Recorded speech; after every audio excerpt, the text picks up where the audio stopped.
There it is. Welcome back, Steeler fans. Welcome back to another episode here at the SteelerFury.com podcast. I am your host, Jeremy Coleman. You know me as Smith is Smoking on the message boards, joined by our colleagues, as always, Will Massasak, you know him as Bradshaw to Ben, and Corey Karbowski, you know, as Corey 39. Well, gentlemen, first time I've ever predicted a Pittsburgh loss. They just have to prove me wrong. I mean, what's more poetic than that?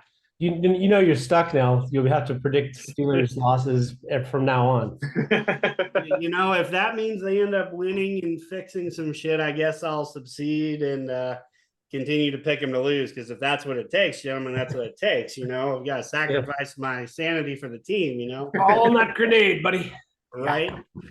Well, definitely an eventful game from start to finish. Gotta love the starting pick six from that honestly looked like Minka Fitzpatrick was going to have, and then Alex Highsmith just happened to be waiting right there for it. Ran it in for a touchdown. Defense played really well this game for the most part, even though Nick Chubb kind of ran all over us. That's a topic we'll bring up here. Rest in peace, Nick Chubb. Hope you get better, man. Just vicious hit. You don't ever want to see that happen. Kudos to the Steeler fans that were in Acrisure Stadium. They gave him pretty much a standing ovation. You never want to see a guy like Nick Chubb, have that type of knee injury. That was just brutal. I mean, they wouldn't even re-show it on the TV. But so defense looked pretty good.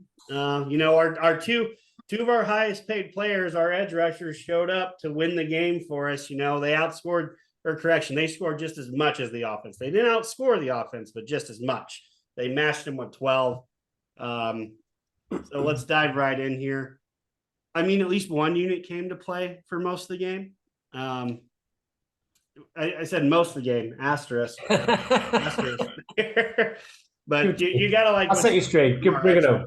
Yeah, you got to like what you see from Alex Highsmith and TJ Watt every week. Those guys show up to play every week. So, I mean, you got to appreciate their effort, their productivity. They're one of the few people on defense that go up week in, week out. Other than that, wasn't too great. I mean, Minka Fitzpatrick showed up and played a game this week, but he basically took himself out of the game with that hit on Nick Chubb. He did come back, but I mean, wasn't for long. They pulled him right back out. So be interesting to see what his availability is. So just another star Steeler player that probably won't be available this week. But gentlemen, let's get a little bit more into this game.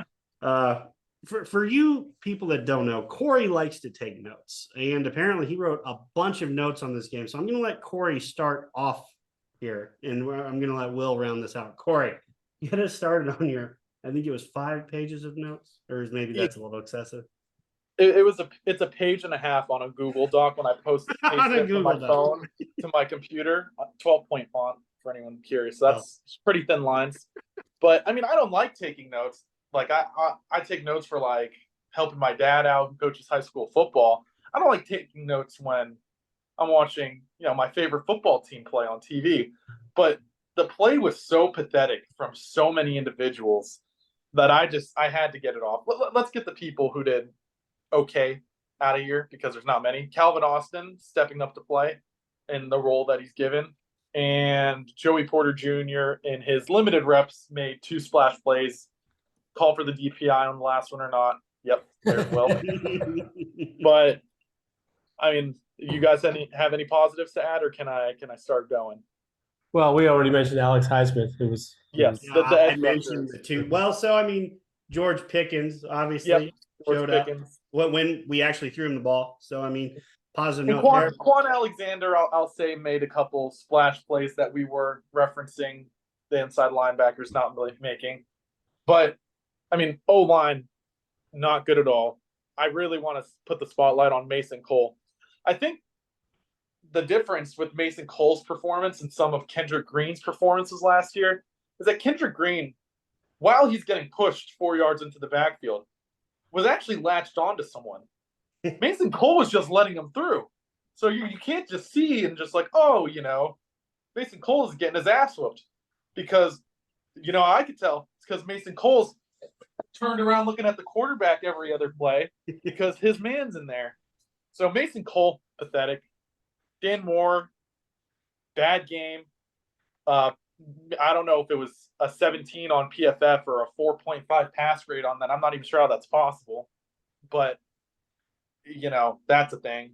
Najee looks like he's running with the piano on his back.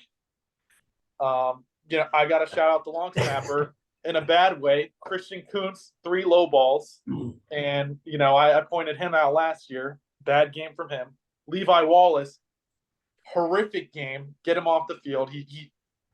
And you know what, Will? I'm going to give you the handoff. Gunnar Olszewski. Oh man, I miss Ryan Shazier. I'm sorry, no, Switzer. I miss Ryan Switzer. God, I blew my joke. Well, I miss Ryan Shazier too. I miss Ryan Shazier as well. Oh yeah. From your lips to God's ear. No, I miss Ryan Shazier. Switzer. They're so close. They're so close in talent. They're so close in importance to the team. They're so close in delivering ice cream. So it's why it's easy to see why I'm confused. I hope to never have to say Gunnar Olszewski's name ever again.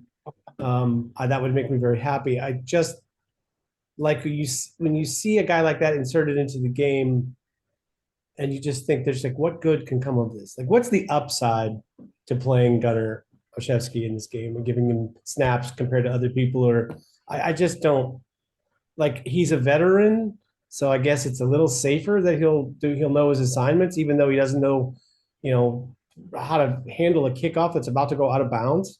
Barry say that's his primary assignment, Will. He failed his primary assignment. That just seemed like like he knows. It just seemed like a brain cramp. Like he was confusing his need to stay in bounds to catch a ball in a passing game with what he was supposed to do there, and he got a little conflicted. But at any rate, I barely feel like he's worth talking about. Sorry, it's like he's just like a fly that your windshield hit. By the way, I calculated once. We measured a square area of windshield driving across the country. We extrapolated that the number of bugs killed in a certain area amounted to like 4 million bugs a year if you were to drive across the country every day. Like 4 million bugs you would kill just in a little square inch of your windshield. That's how I feel about Gunnar Olszewski. Like he's just a flat smear on the windshield of the 2023 season, and he'll be like one of those guys that 5 years from now we'll be like, what was that guy's name that fumbled? Eli Rogers type of character. Hell, I would take Eli Rogers in a heartbeat right now. I would too. He had a nice season in the minors. There's no reason that guy doesn't have a job. Gunnar Olszewski, I can't not believe that he has a job. Anyway, that's enough about him forever.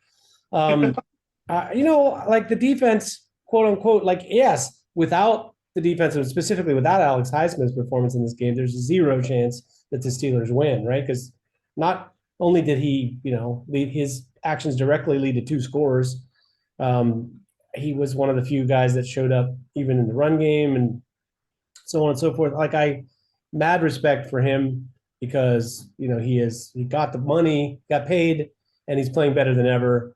And that's wonderful. TJ Watt is who he is. He's if you give him an opportunity, if you give him an opportunity to make a play, whether it's effort or he out technique somebody or he out athleticize them or just out efforted them, he'll find a way to make a play. He does all of those things and more. I think his all-time sack record was sort of fittingly set on kind of more of an effort chase down play, because it's like not every guy of that caliber continues to chase a running quarterback like that all the way onto the other side of the world. So I respect that madly. Those guys were pretty great, but they also gave up in a game where Nick Chubb left the game after 1 quarter. They gave up over 400 yards of offense. They gave up just a couple of yards shy of 400 last week. And going into last year, it's like them giving up 400 yards is a more common occurrence than you would like to think. It's something I want to chip in on that. I can't remember if we talked about it after the last podcast or if it was during, but tackling was poor, but the secondary tackling specifically was horrific. It was abominable. Like it was hard to watch how many guys are just diving, right? Like there was one in Njoku, catch and run, we always talk about Njoku killing the Steelers.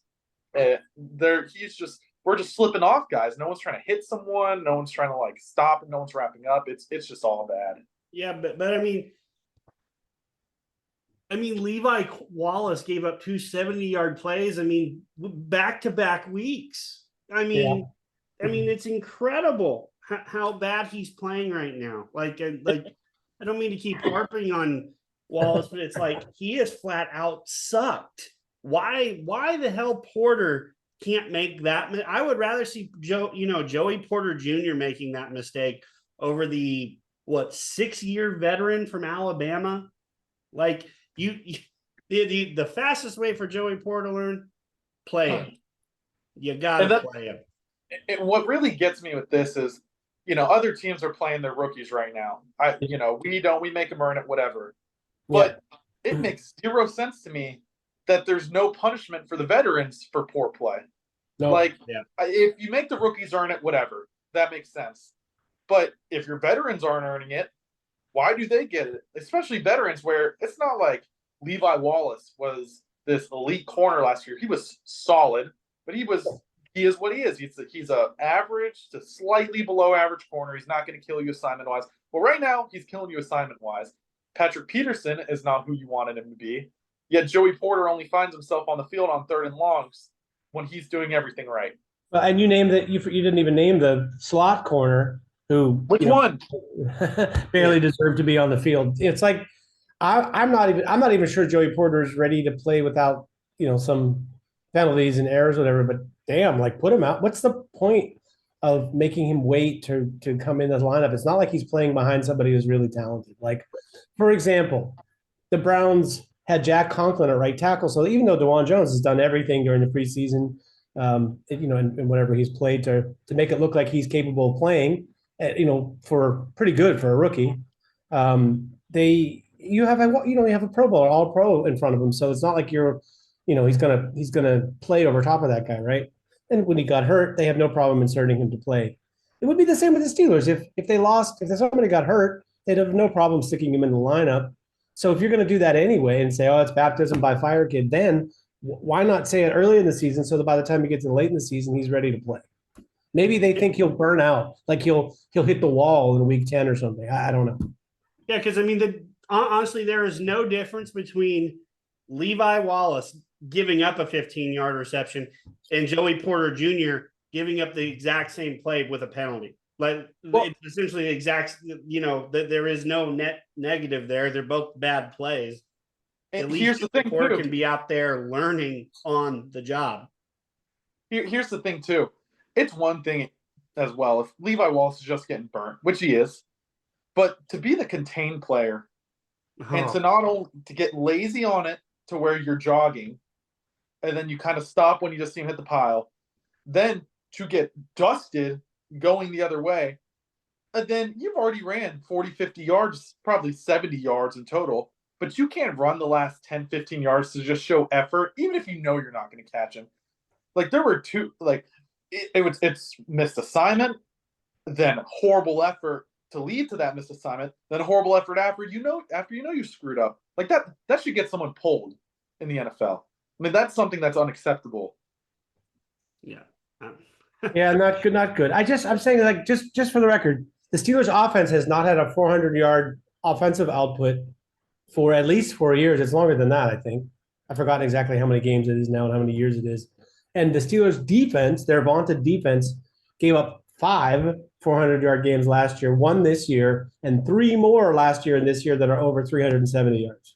So it's like we're seeing the nadir of coaching and performance in these teams, and it's like you can't take away from the defense that they got the 2 scores defensively and to take all the turnovers that they got and that they managed to get out of there with a win. God bless them. Like that's an incredible thing for your defense to do. So I'm not saying they're like the worst defense in the league or any stretch by any stretch of the imagination, but whatever they're doing scheme wise and personnel wise is not working well enough. It's not working well enough for even a team with a functioning offense, and it's really not good enough for a team that doesn't have any functional offense. That wants to lean on the defense. Yeah. I mean, And yards are yards. Like not all yards are created equally, but still, it's an indication that they're staying on the field a long time, which is not a great thing. no, we kind of bring this back around to the offense just one more time. I mean, good. What offense? We Is there an offense to talk about? All right, yeah.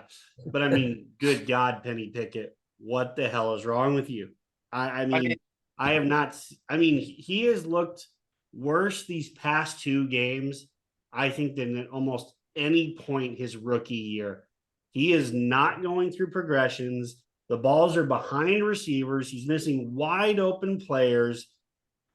I mean, I understand it's early in the year, guys, but I mean, he keeps this up. This new front office will move on. I mean, they did not draft Kenny Pickett. This was Kevin Colbert's supposed gift, supposed gift for the new general manager, and for Omar Khan and Andy Weidel, who we think has done a decent job so far, but the team hasn't been ready to play. I don't know if you can fault them so much for that, but that you could easily, with the amount of talent that could be coming out in this next quarterback class, if Kenny Pickett continues to play this poorly, you would have to think in the front of their minds, it's time to move on already.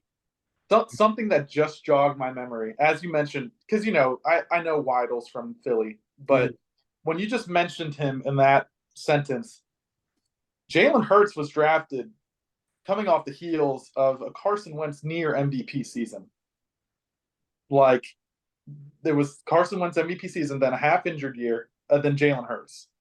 So Andy Weidel was a part of that. Andy Weidel was in the building for that. So even if, I would say, let's say Kenny goes out and even performs how he did towards the end of last year, which was, if you look at it and you just look at his stats, 180 yards, 200 yards, 210 yards, nothing, explosive or whatever, then we might not be afraid to draft a backup and then see what happens.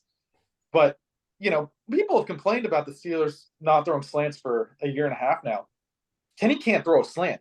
I think that's why we don't throw slants. He cannot throw a slant. We've thrown like 3 in the last 2 weeks. Every single one of them has been behind the receiver. So, well, he led the safety perfectly yesterday. Oh yeah. So I don't know what it. If you can't throw a slant, you're in trouble. I wrote this in my notes. I wrote this down. Other than him missing gimmies, can't throw a slant, bad decision making, poor accuracy. This is important. He has zero swagger out there. There's like zero confidence coming from him. There's zero, he's just out there and he's just blank faced. There's no. What would we like it last time when he got hit? Jumps up, last year when we played, was it the Browns, when he nailed Pat over the middle, gets rocked coming up the A gap, gets up, gets fired up, gets in the D lineman's face. There's none of that right now. He looks sheepish. I learned in a class a long time ago, management consulting course, that you should always give feedback, something positive, and then a negative that that's something to learn from. And then, another positive at the end. So I'll give you all 3. The first one is, I think the most positive thing is, I believe the biggest problem that he has right now is that it looks like he's overthrowing the ball. Like that he's like a pitcher who's thrown his fastball so hard that he doesn't have control over it the way that he would if he just naturally threw it. And I don't know if that's a result of the offseason work to get stronger and to try to improve his velocity. It looks like he's trying to prove now that he can read the field, wait a little longer and then throw the ball with more velocity to get it in tight windows. And as a result, his throws are both off target and also harder for receivers to catch. It's like he's throwing balls that don't need to be, the John Elway fastball to be able to make a completion to receivers who are not, like, you see that throw to Najee Harris. Najee has pretty good hands, but he threw a ball in the flat to him that was came at Najee, when it left Pickett's hand, it was at Najee's nose level, and it never got any higher and just came straight at him. Just there's no chance to react to that ball and catch it because you're just afraid it's going to hit you in the face, So I think that's a kind of thing. If you're the quarterback coach, you can look at the film and be like, look, man, you're messing up your mechanics and you've gotten away from what you were good at, which is your accuracy. and that if you don't, the velocity is either going to come and it's either going to be good enough to do what you want to do with it, or you'll have to learn how to work with whatever you have. Like you're not going to overpower your mechanics to try to make the ball go faster because it ends poorly for you. So that's a criticism. The good news is, as bad as the offensive system is, and it's like it could be that a lot of Pickett's trouble, or that he's playing for a head coach who is. I actually coined this term today. I think it's pretty accurate. He's a cock blocker of offense, right? That's what Mike Tomlin is. And there are certain other coaches that are fit in this category as well. And it's like he's playing for a head coach who's like is almost like against having offense, and an offensive coordinator who seems incapable of creating opportunities for him in the offense. And it could be that more of his problems are related to that than we even know or will ever know. And as a good thing to come out of the end of this, for example, even Drew Brees under Marty Schottenheimer, his second year was horrendous. I think the second year under Marty Schottenheimer, he had 17 TD. No, his third year was the bad year. 11 TDs and 15 interceptions. He had more interceptions than touchdowns his first 3 seasons with Marty. So that's a similar kind of mentality about offense. So it could be that Kenny, even playing under Mike Tomlin and whoever he has as his offensive coordinator with that mentality, that in 3 or 4 years, maybe he will get to the point where he'll turn into a good quarterback. And it's very unlikely to me that they'll draft another guy that, at least in the first round. They may draft another guy mid-rounds or something because their backup situation is still. There's probably some guys in the mid-rounds that could challenge him, though. Bill Jerkovic, here he come. Oh God! Oh God, no. We don't need any joining from the other locker room. Well, they know him well. They knew him all the way through high school, and they know his parents, and they know him. And now he's across the hall at Pitt, and. Yeah, so they know to stay away, right? He looks like Dan Marino. Mm-hmm. He's like Kent Graham. Yeah. But anyway, all right, that was a long-winded thing, but it's like, I'm trying to not completely bail ship on Kenny Pickett, but he's making it hard. Yeah, agreed. Well, let's end on a positive. After all, they wait. They if we're gonna end win. on a positive, let me get my Matt Canada stick out. All right, Corey. We'll go to you and then end on a positive, because how many pages were just Matt Canada in your notes? There were 7 points about Matt Canada. 7 points. Go for it, Corey. Okay, so 3rd and 1 to clutch third down. When the hell have we ever run a QB counter? Yeah. Who does he think Kenny Pickett is? Why are we running QB counters? He weighs like 210. So first of all, it wasn't even there. The numbers weren't there in the box. We still ran it. That's one thing. The other thing, coming out of the half, we ran the ball. In the first half, we ran the ball 8 times for a grand total of 1 yard. Our first drive after halftime, we run play action, incompletion. We run play action, incompletion. 3rd down, I really couldn't care less what happened. We converted it. We found a soft spot in the zone. Whatever, cool. Kenny hit a throw. But for Matt Canada to look at what we did in the first half, and we ran the ball 8 times for 1 yard. To come out and to come out and run it. 2 straight play actions, both of which receivers were smothered, because who the hell thinks we're going to run the ball? And if they do, who cares? They're stopping us anyways. I had no idea. I was in awe when I saw back-to-back play actions. It's complete ineptence. He has no clue what he's doing. He might be a fun play designer sometimes, but he can't call games. There's a big difference. There's guys who can whiteboard up all they want and call cool plays. I don't even think Canada's that good at that. Sometimes he pulls out something cool. Maybe he's a little creative, but I know he can't call a game. That is a fact. That's something that's just true. He cannot call a game. He should have been gone after like week 6 last year.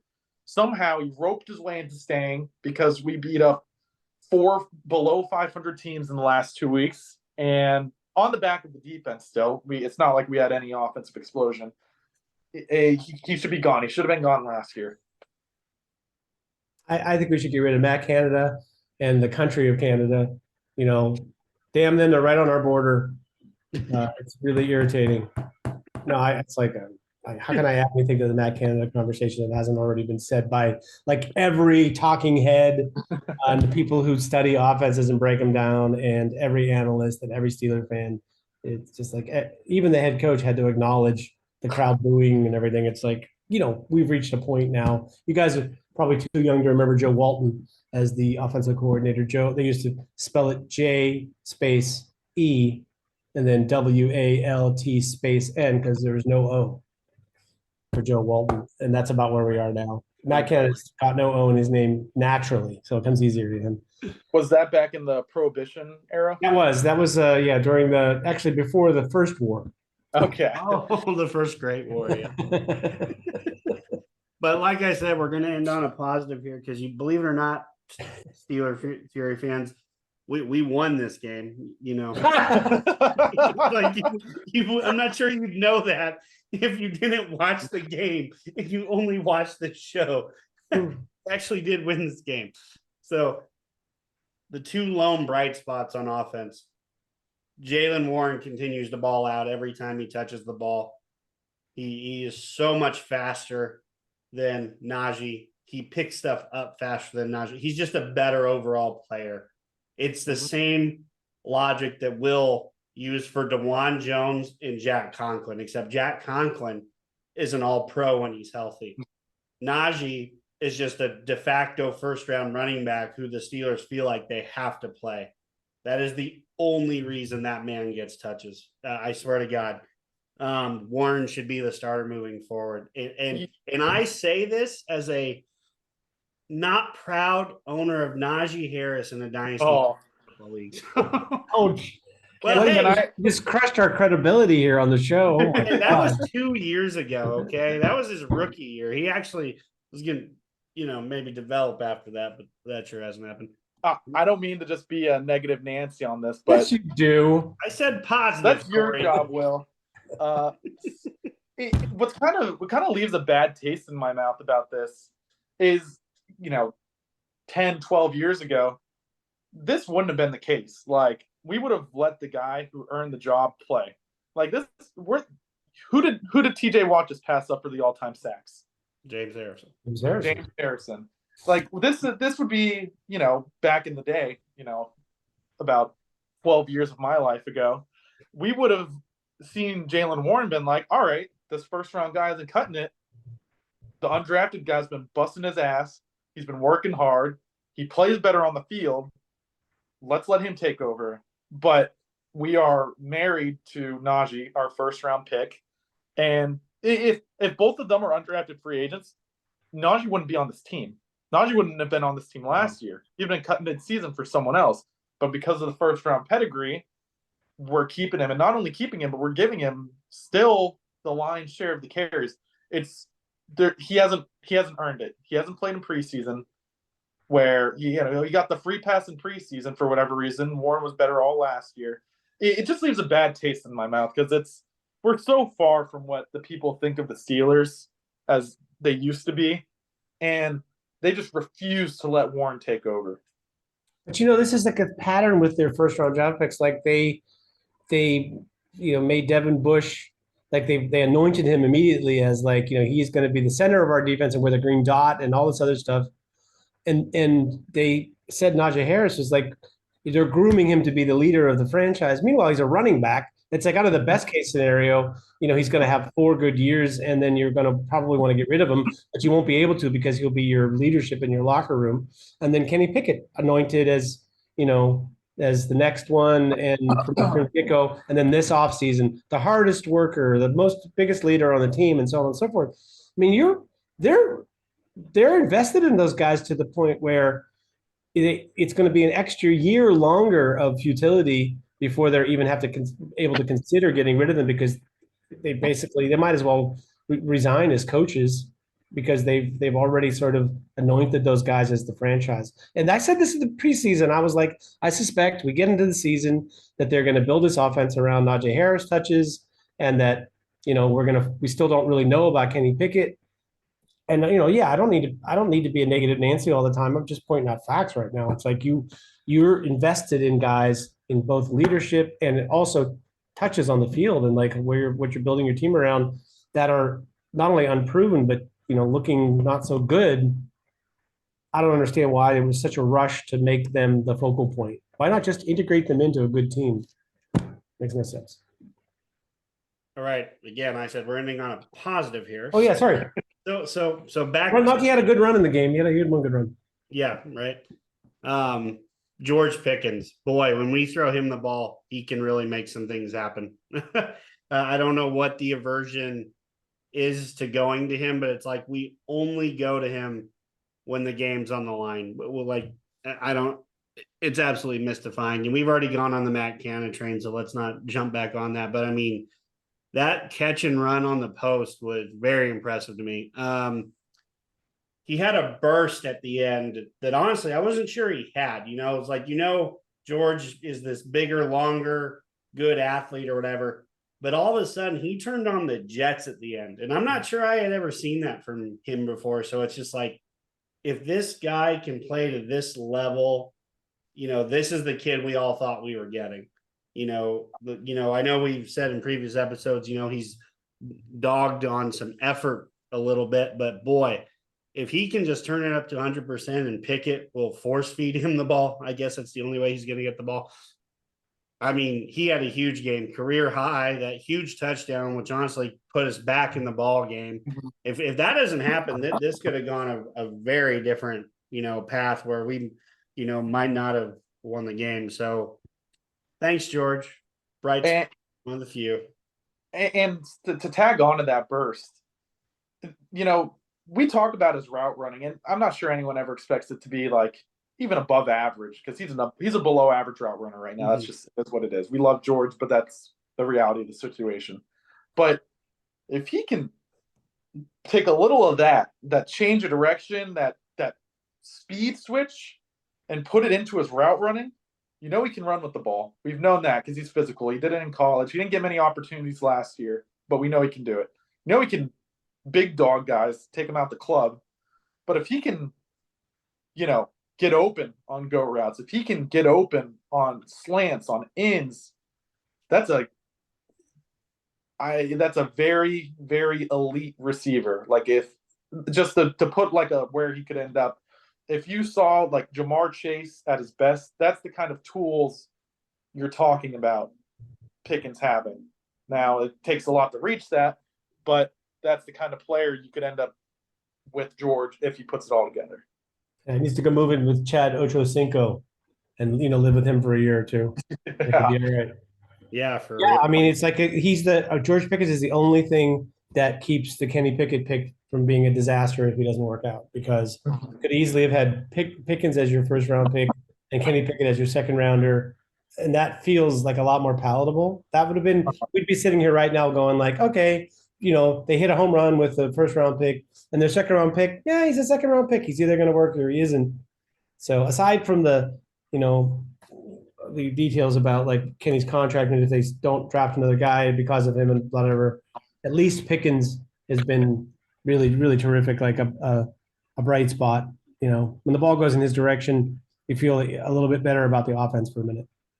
Yep. Well, with that, guys, we should probably move on to an upcoming game. But we've spent enough time in the past here. Let's not dwell on it anymore. Your Pittsburgh Steelers head to the paradise out in the desert, the place where you can lose all your money in a single poker hand if you choose. We go on to take on the Las Vegas Raiders. Boy, let's kind of jump into the matchups. The one that just scares the shit out of me is Max Crosby against anyone we put at right tackle. I mean, good Lord. If you want to talk about another guy who is all effort on the edge, that is Max Crosby. If that is their TJ Watt. Honestly, Crosby's a little slept on in the league. I know he made the NFL top 100 or whatever, but honestly, he's probably a top 5 rusher in the league right now. I think he's that good. Easily better than that. Yeah. So, I mean, Okorafor is going to have his hands just completely full. And God forbid, he comes inside on a stunt. James Daniels is going to have a bad day too. So, I mean, that's the first matchup of the week. Whoever has to block Max Crosby, well, let's go get some holy water. Let's sprinkle it on you. Let's see if that helps. But boy, whoever that is going to need some help. Well, what are some other matchups we need to look at this week, gentlemen? I'll tag on to this, and for these matchups, I've been looking at the last year's game because it was so recent, and the teams largely aren't that different. Like the Steelers are putting generally the same skill players out there, and pretty much the same O-line. They're just swapped out a guard. But I will say, Crosby didn't have any sacks in the last game.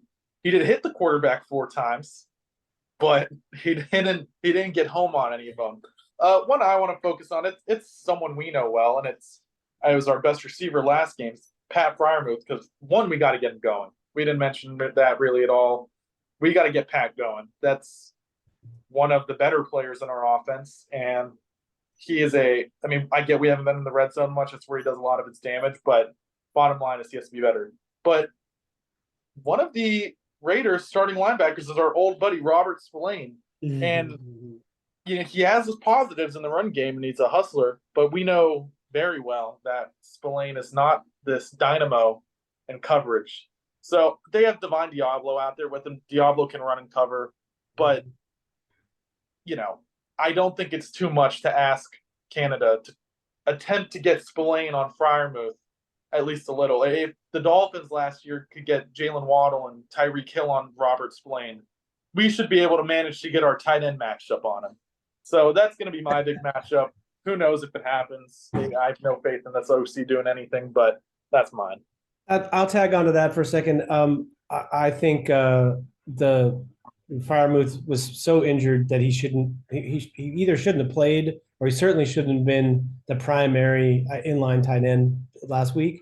But on the other hand, with 10 guys in the box, like it's going to take away your ability to do much with the tight end, right? I mean, I felt like not only was the defense packed in, but the Steelers they basically didn't throw long the entire game. And the reason was they were afraid that the offensive line wasn't going to hold up, which it wouldn't have. I mean, there was getting penetration that was just about getting home over and over again. So there's nothing to lead them to believe it'd be better to let's call up some plays where the quarterback has to hold the ball a little bit longer and throw deeper. So I don't know that Freiermuth, if he's not 100% healthy, speaking of letting your rookies play and make mistakes and so on and so forth, not only do you have Washington to put into that role and at least try to feed him the ball a little bit, you have Connor Hayward, that didn't even get the look, last year.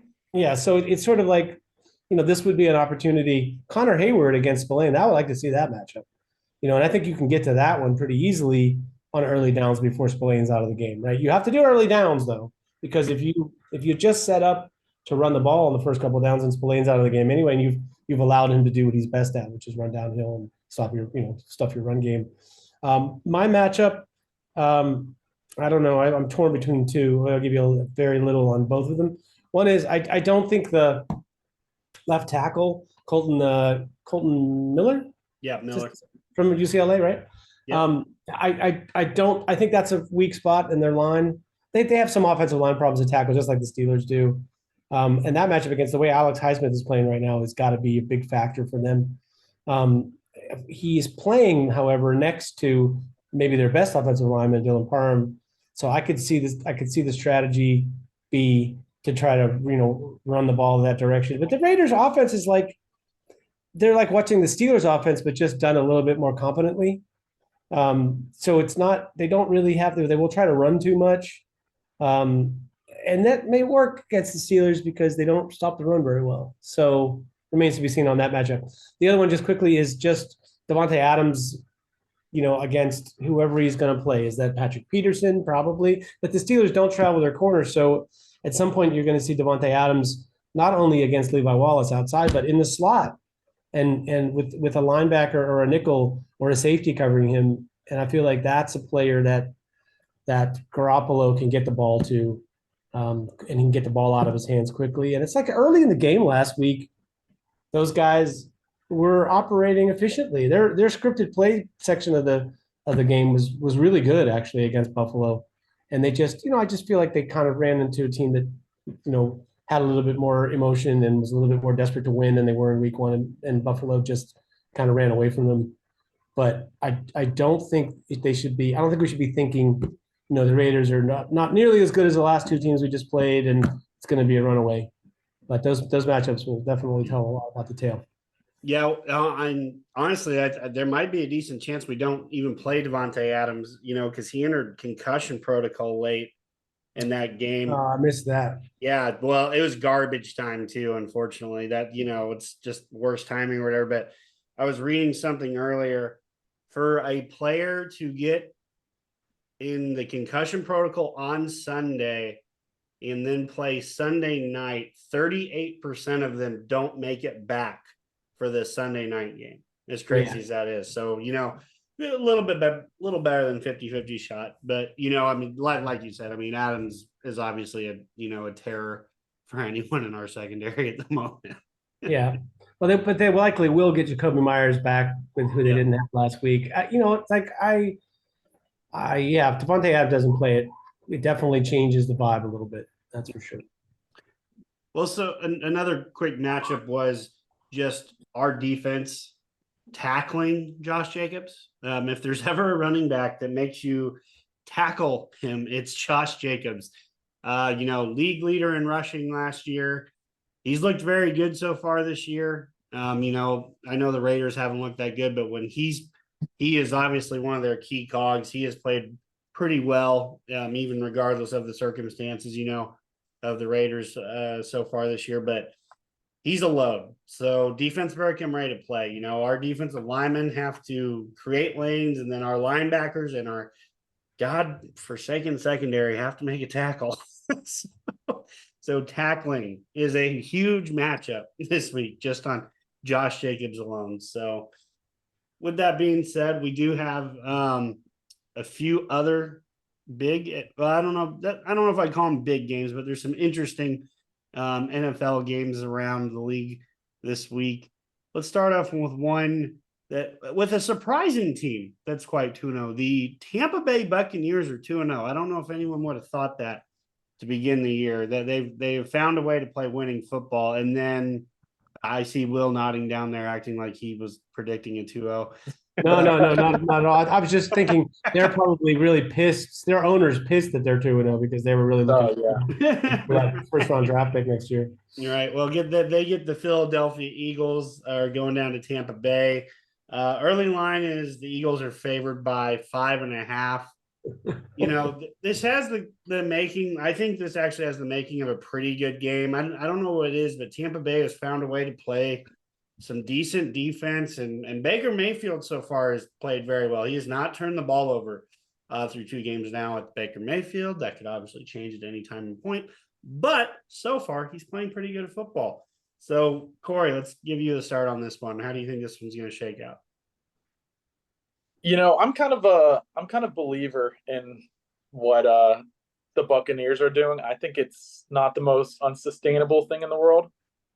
Their defense is fairly solid, and this is largely the same team that won a Super Bowl. It's not that different from where they were.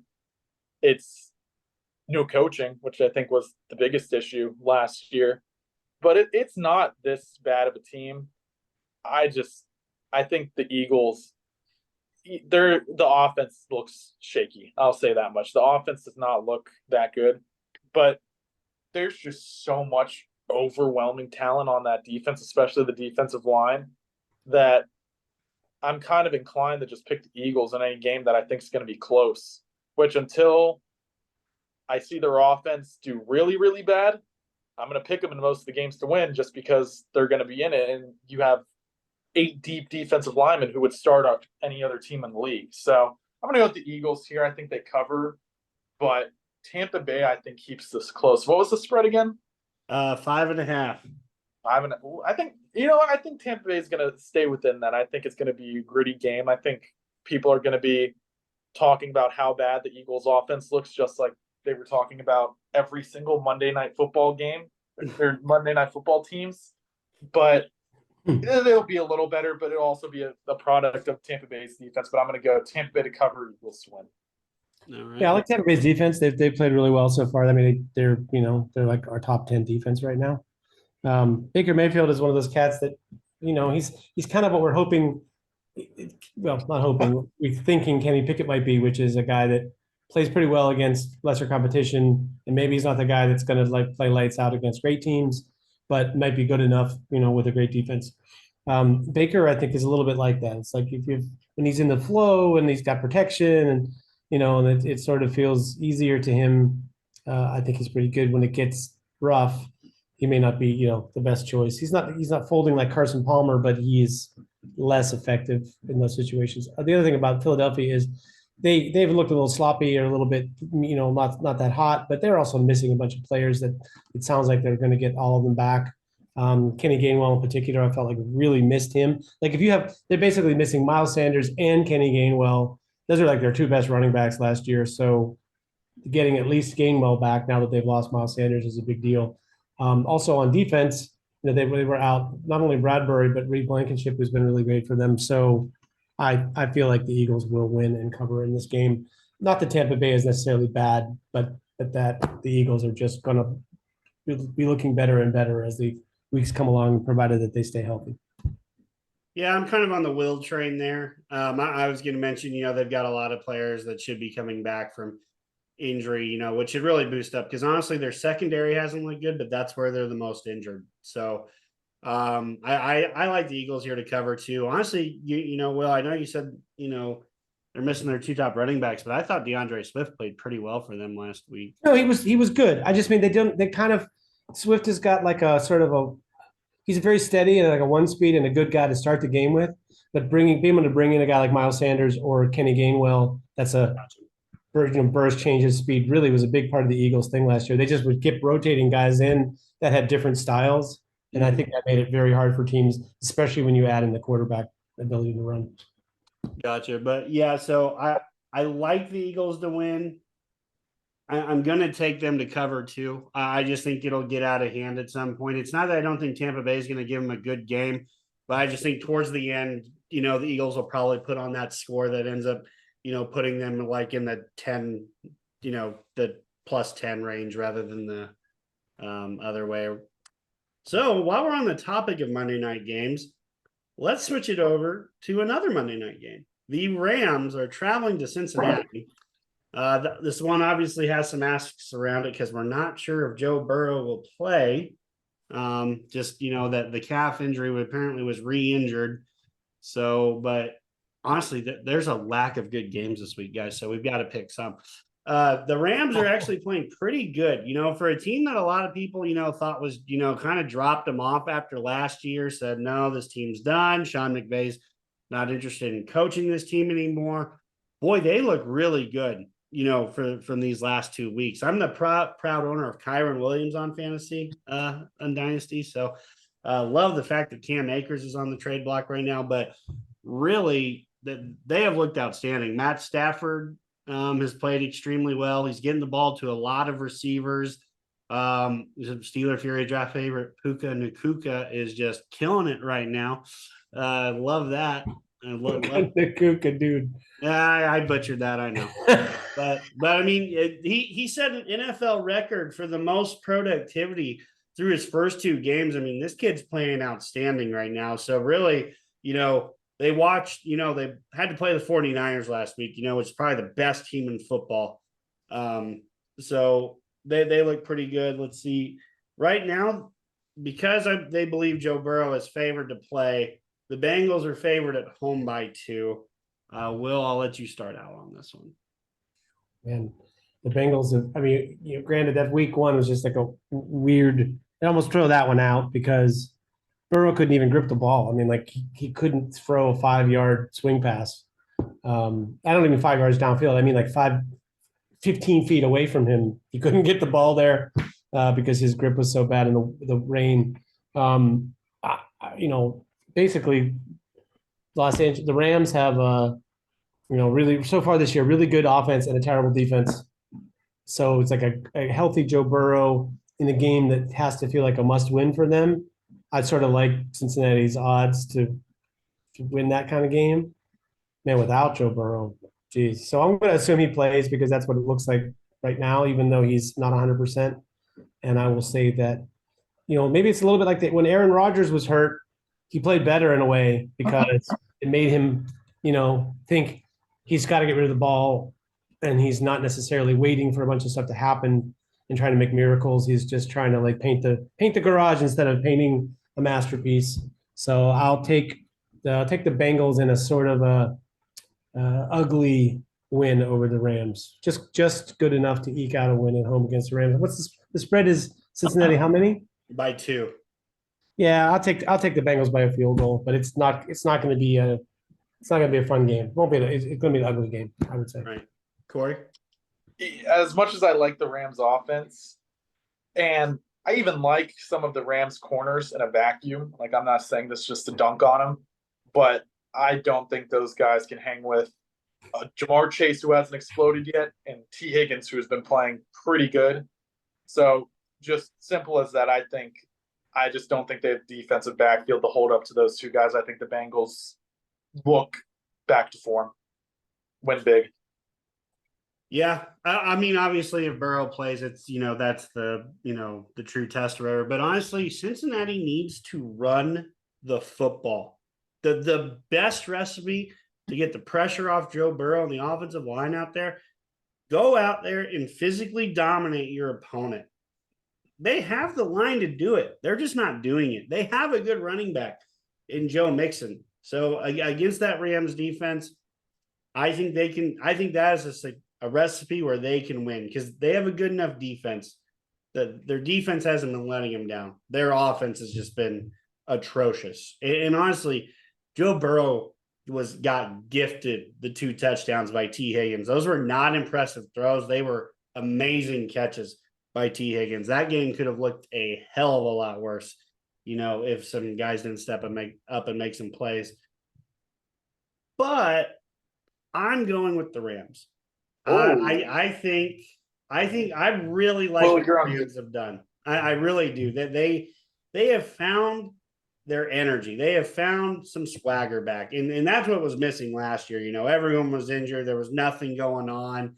Like I said, everyone left the team for, left the dog out in the yard type of deal. They're back and ready to play. And the Cincinnati secondary has not played that well this year. They really haven't. They let Lamar Jackson pass all over him in week 1. Yeah. Kind of the same deal last week. Or sorry, week 2. I got that mixed around in my head. I don't have confidence in the Bengals right now. The statistic right now is teams that start 0-2, only 11% of them make the playoffs. This just seems like the narrative is it's going to be just a bad down year in Cincinnati. Like they just can't find the winning recipe. And I just like the Rams. I think they're playing extremely well right now. So I'm taking a team that even though they lost last week is playing extremely well right now. I just think they're going to ride the momentum there. So there's also some teams that are still searching for their first wins. The Chargers are headed to the Vikings. These two, you gotta love these two teams. If you're fantasy owners, they put up points every week. They just don't put up W's every week. So right now, the Vikings are getting 1 point at home. I'll start off this one. I like the Chargers in this one just because I feel like they have a better defense. But good God, good Molly, this one's brutal as far as picking who's going to win because Kirk Cousins and the offenses look pretty good when they've needed to, but the defense is just shit the bed. I mean, kind of the same deal with the Chargers too. I almost referred to them as the San Diego Chargers. They haven't been there in 3 years, and I'm still doing that. But it doesn't sound like Eckler's going to play. He's out indefinitely at this point. There's no timetable for his return.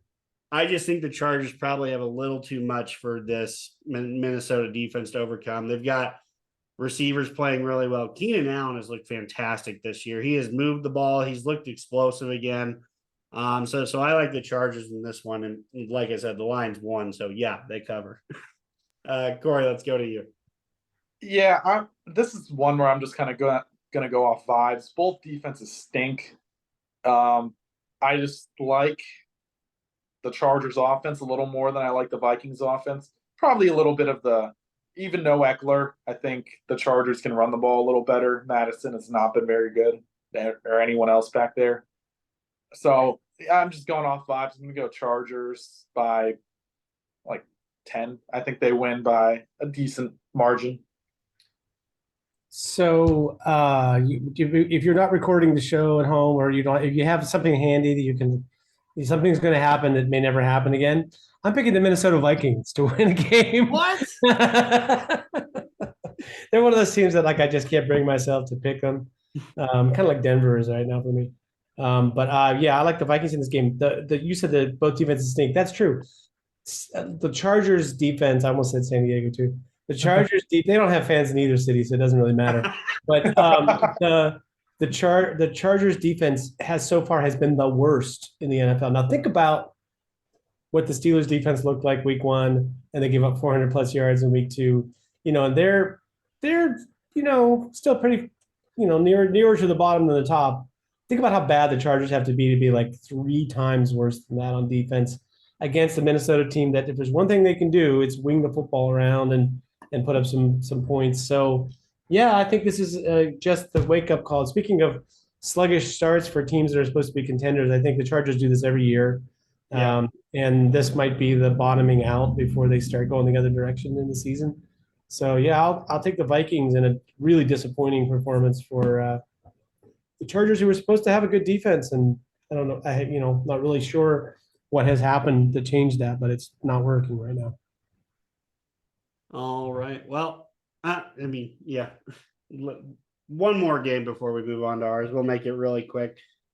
The surprising 2-0 Falcons are headed to Detroit to take on the Lions, who are 1-1. Detroit is at home. They are favored by 3. Will, I'll let you take this one first.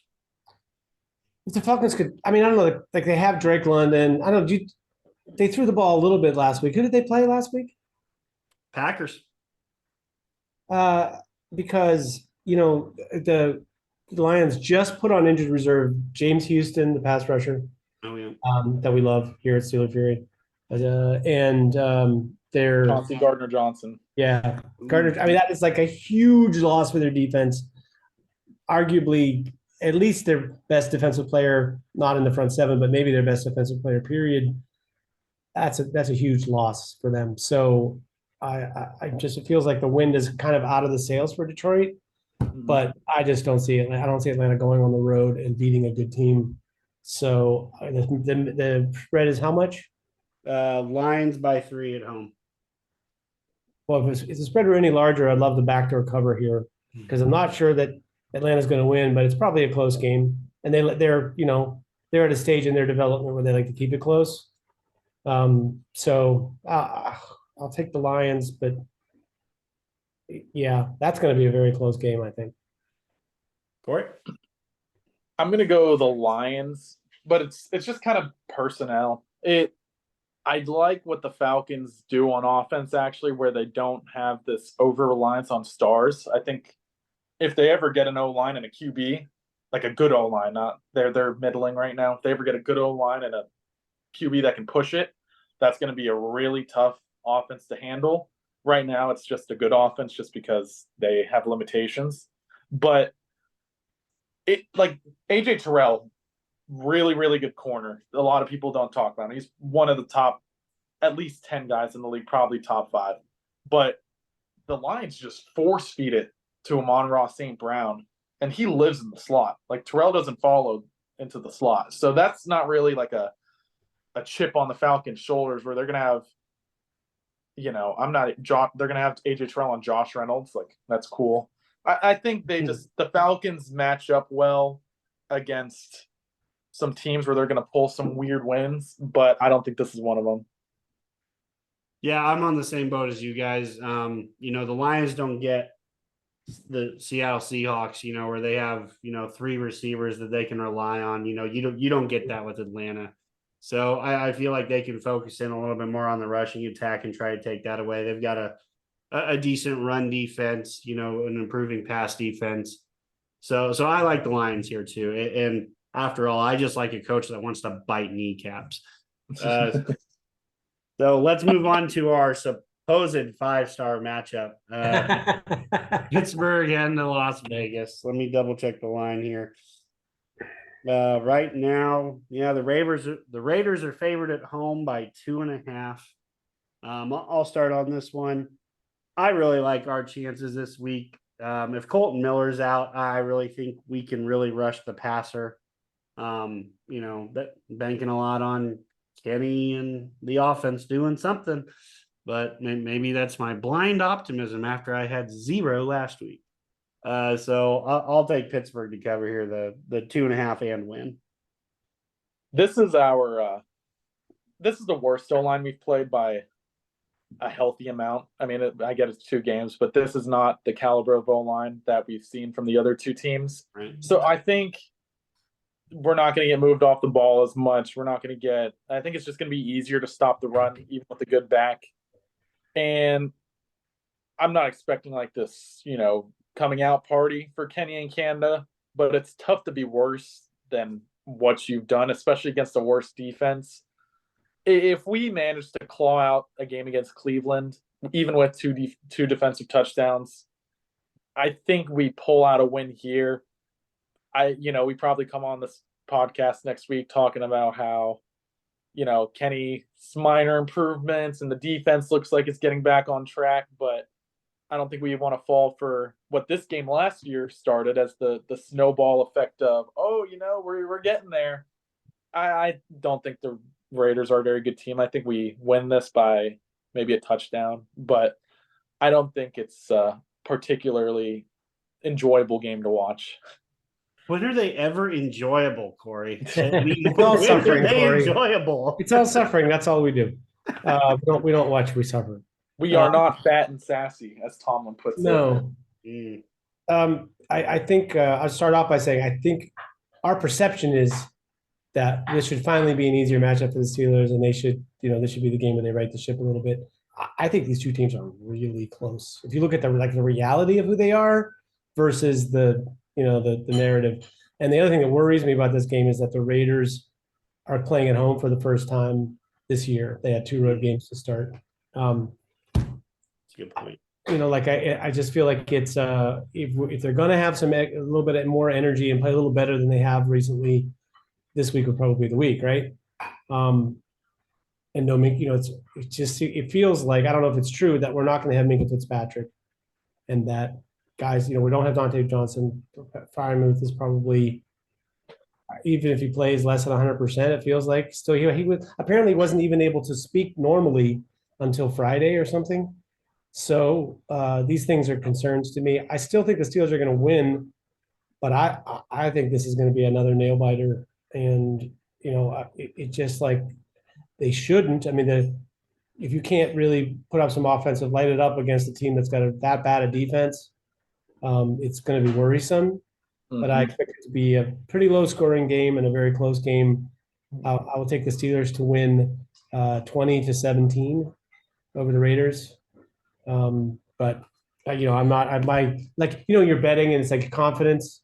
I like this pick, and my confidence, one, with 10 being the highest and 1 being the lowest, it's a 10. I really am dead sure.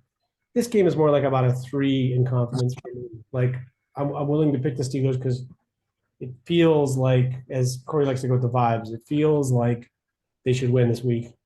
And when you look at what's coming up in the schedule, it's probably a good thing if they do win this week for their chances going forward. But man, having seen how the offense has played at this point, you pretty much, it's like the worst offense in the league against the worst defense in the league, or one of them. Something's got to give. Something's got to give, man. Yeah, when an unstoppable object makes an powerful force, or whatever the immovable. Yep. I mean, do you think? Okay, here's the side question. Now that we've all picked, do you expect the Steelers offense to come out and attack them and their weakness?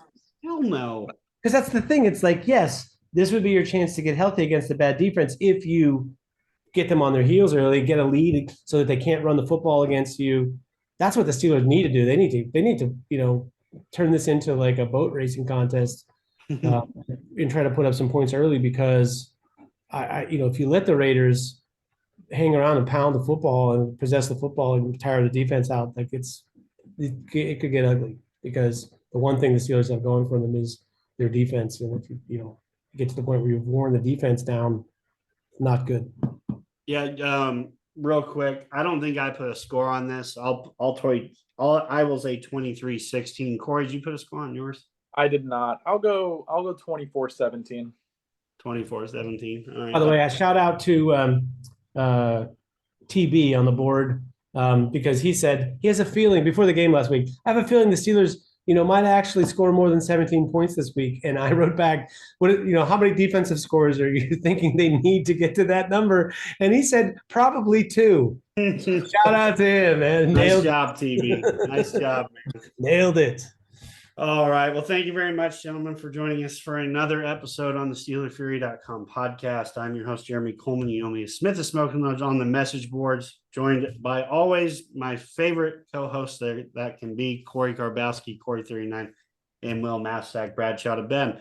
After all, after you listen to an episode with us, you'd think the Steelers never won a game for the last 2 years. So I picked him to win. Come on, man. Show a little more enthusiasm, Jeremy. We got fans to make happy. Right. Well, your dreams are coming true this week, Sunday night. Be there. Go get them, Steelers. Yeah, go to Vegas. Bet everything. Yeah. Don't do that. Low confidence. Don't do that. We're not advising anybody to bet anything. I was very saying, I'm not liable for any dumb decisions. Oh, man. Yeah, it's a good thing. Yep. Thank you, gentlemen. Have a good night. Go Steelers. Hopefully they get a win.